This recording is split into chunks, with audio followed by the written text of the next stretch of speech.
Maître Kabeya, 6 ans depuis cette guerre, et les FARDC, leur incapacité à en finir avec cette guerre est-elle avérée, comme le disent certains?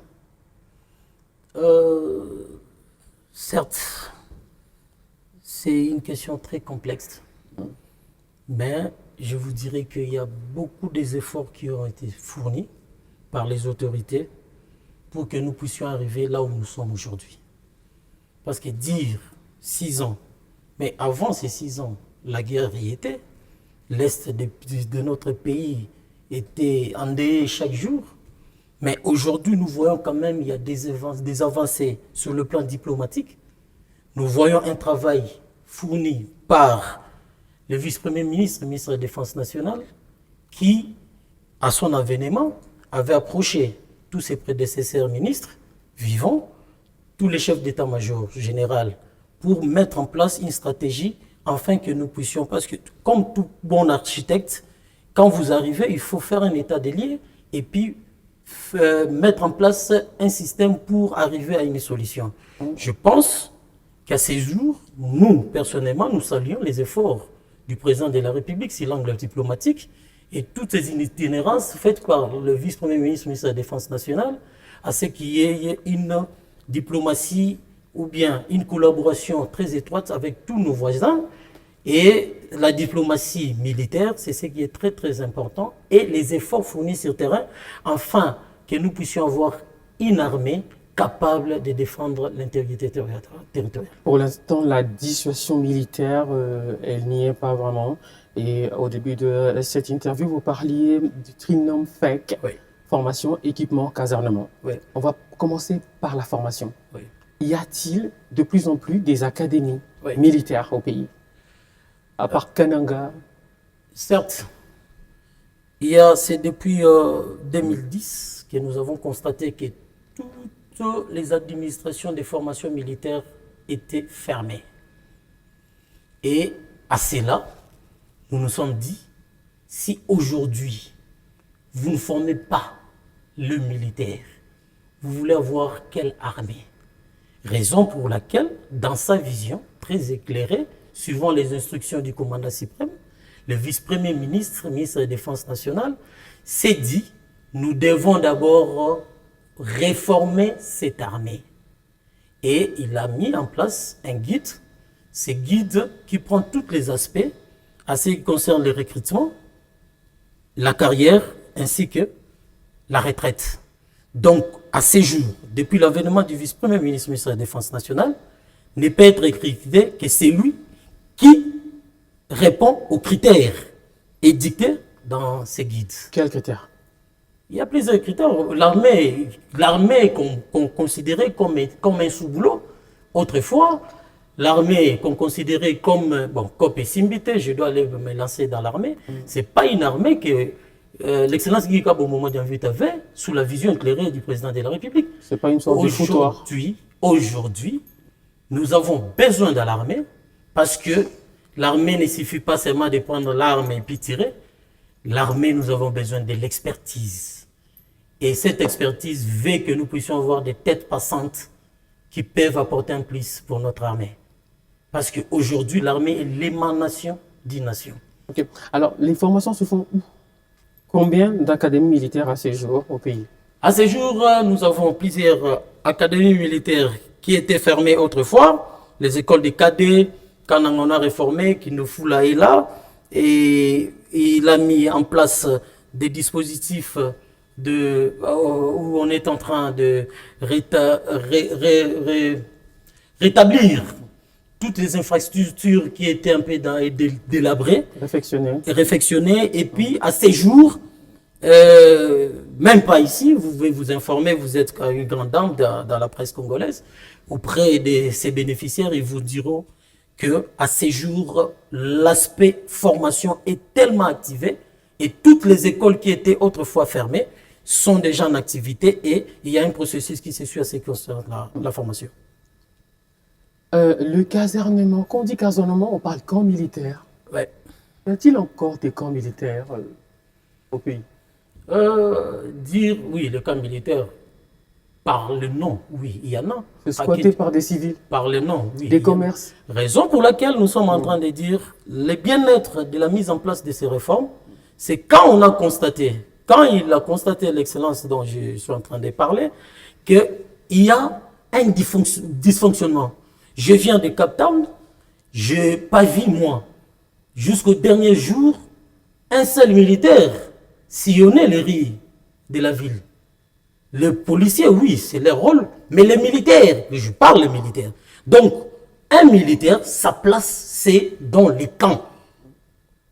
Au moment où il n'y a pas des activités. Dans les casernes. Oui. Voilà, dans les casernements. Donc, à ces jours, il y a un travail qui est déployé pour identifier ce que nous pouvons faire par rapport à ça, à Kinshasa ici. Parce qu'aujourd'hui, si vous passez même à Kankokolo, non loin du ministère là, ça, on ne peut pas parler des camps.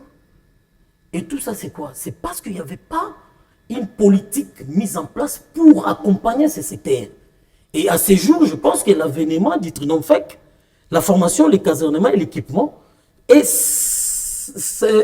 une solution salvatrice pour l'intérêt supérieur des hommes. Où seront installés de nouveaux camps? À Kinshasa, par exemple. Bon, installer un nouveau camp, oui, Kinshasa, avec tous ses périmètres, oui, mais il faut d'abord... Les casernes militaires. Faire d'abord de ce qui existe d'abord. Entre autres, Kankokolo, c'est à... En faire quoi? Donc, mais rénover. Rénover, voir ce qu'il faut faire, mettre les familles dans de bonnes conditions. Parce que tout le monde n'est pas censé rester, comment on appelle, dans une situation où on veut tout simplement rester dans un camp pendant que les conditions de vie ne sont pas bonnes. Donc, dans la politique de l'excellence, le déploiement va se faire. Et nous voulons à ce que, dès le haut gradé jusqu'au moins gradé, que chacun, avec sa famille, puisse se retrouver dans de meilleures conditions de casernement, afin que ces gens ne puissent pas avoir raison de ne pas faire ce dont ils ont prêté serment. Il y a beaucoup de familles de civils qui habitent dans ces camps. Effectivement. Effectivement, il y a, parce que c'est un constat, je pense qu'il y a la conseillère sociale du vice-premier ministre, ministre de la Défense nationale, ainsi que les conseillers en charge des infrastructures, qui sont en train de faire un travail, et il y aura un programme, un rapport qui sera présenté d'ici là, ensemble avec les services de l'administration de l'état-major, entre autres CECAS et puis la base logistique. Ils sont en train de faire un travail pour présenter aux politiques un projet pour le bien-être de la population et de nos militaires, parce que mettre en place une réforme, il faut aussi amener cette réforme jusqu'à le matérialiser. Alors, c'est une réforme qui s'étend sur combien d'années? C'est un processus, mais l'objectif est que ça soit que nous puissions avoir des résultats à moyen terme.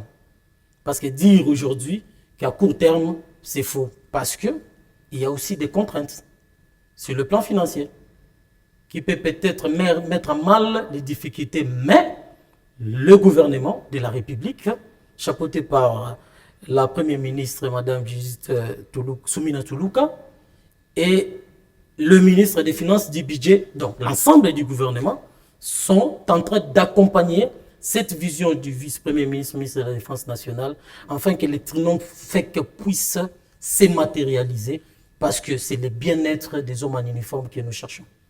Vous êtes en charge de la paix des militaires, en fait, au cabinet du vice-premier ministre, en charge de la défense et anciens combattants. Il y a des militaires qui se plaignent, qui n'ont pas leur solde à temps. À ce jour, je pense que depuis le 5 juillet 2024, c'est parmi les premières actions que le vice-premier ministre, ministre de la Défense nationale a mis en place. Et nous avons déclenché l'audit du fichier paye. Et c'est un processus. Et à l'issue de cet audit et les suivis réguliers de l'autorité, nous sommes arrivés à avoir le double du solde. Et nous continuons ce travail-là. Et à ces jours, sauf... Le double du solde, ça veut dire de combien à combien? c'est que À moins que ça soit secret avant, défense. avant l'avènement du nouveau gouvernement, le gouvernement Soumino 1, c'est que le militaire touché, depuis le mois d'avril 2025, nous avons doublé. Donc, Concrètement, ils sont passés de combien à combien? ah ben non, mais les salaires ont un caractère alimentaire et puis on ne peut pas dévoiler les salaires d'une personne, même si ce sont des militaires. Le chef de l'État lui-même en parle ouvertement. Oui, c'est le garant de bon fonctionnement. Donc nous, on se réserve. On sait tout simplement que les militaires ont eu un double de leur solde. Et à ces jours, moi étant chargé du suivi paye, je vous assure, il n'y a pas un seul militaire, sauf des cas isolés, qui n'a pas touché son solde du mois demain. Je vous parle en tant que point focal du ministère de la Défense nationale au sein du comité de suivi paye des fonctionnaires et agents de l'État. Tout se passe bien aussi avec ceux qui sont au front. Effectivement. D'ailleurs, ce sont eux qui sont la priorité. Et je pense qu'il y a un grand travail, il y a des missions d'audit qui se font régulièrement pour déceler les situations irrégulières à ce qui concerne les soldes de ces militaires au front. Dernièrement, d'ailleurs, bon, ça c'est une question qui n'est pas politique, qui n'est même pas, mais une question d'encouragement du président de la République qui a ordonné au gouvernement d'aller motiver sur l'axe du front là tous les militaires qui sont au front et chacun veille une prime spéciale et ça c'est quelque chose à encourager. On ne parle plus de détournement de solde des militaires. En tout cas, jusqu'à ces jours, étant membre du comité de suivi paye et chargé du suivi paye des militaires, je vous assure, oui certes, il peut y avoir des cas isolés, mais nous sommes en train de faire un travail suivant la vision du président de la République, le commandant suprême des forces armées, ainsi que notre autorité qui est l'excellence, le vice-premier ministre, ministre de la Défense nationale, maître Guy Kabombo Modiamvita, de faire en quelque sorte que même s'il y a des problèmes, que ce soit des problèmes bénins. Je sais que vous n'allez pas répondre à cette question. À vous entendre parler, ils sont mieux payés, mieux ravitaillés, mieux nourris au front, mais on n'a toujours pas récupéré des territoires. Je parle d'un processus. Goma, Bukavu, Bunagana. Je parle d'un processus et nous nous sommes dit ce qui est fait était déjà fait, mais nous devons nous focaliser sur l'essentiel. Et l'essentiel, c'est quoi? Nous nous sommes dit aujourd'hui, certes, on peut dire une armée, mais qu'est-ce que les politiques ont fait pour que cette armée puisse produire des résultats escomptés?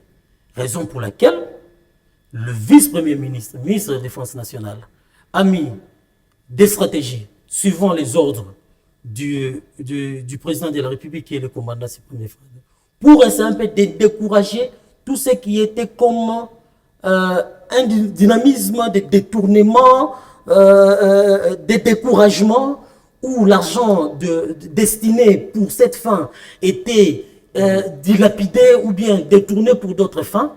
Et je sais que nous sommes Congolais, nous tous, vous connaissez tout ce qu'il y a eu autour de ces histoires de détournement que je me réserve en tant que technicien de ne pas en parler. Je crois que ça, ce sont des questions purement techniques réservées à l'état-major.